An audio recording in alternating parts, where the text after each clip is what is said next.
C Joseph विजय,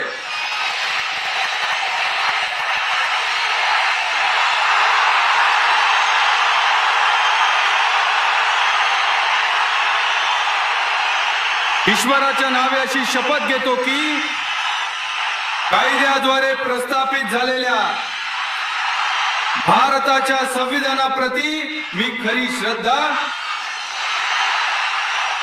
आणि निष्ठा बाळगीन. मी भारताचे सार्वभौमत्व आणि अखंडता अबाधित राखीन. तामिळनाडू राज्याचा मुख्यमंत्री म्हणून मी माझी कर्तव्ये सत्याने, शुद्ध बुद्धीने आणि पूर्ण निष्ठेने पार पाडीन. संविधानानुसार आणि कायद्यानुसार मी कोणाच्याही भयाशिवाय, कोणाचाही उपकार न मानता आणि कोणत्याही द्वेषाशिवाय सर्व लोकांशी न्यायपूर्ण वागेन अशी मी ईश्वरासाक्ष शपथ घेतो.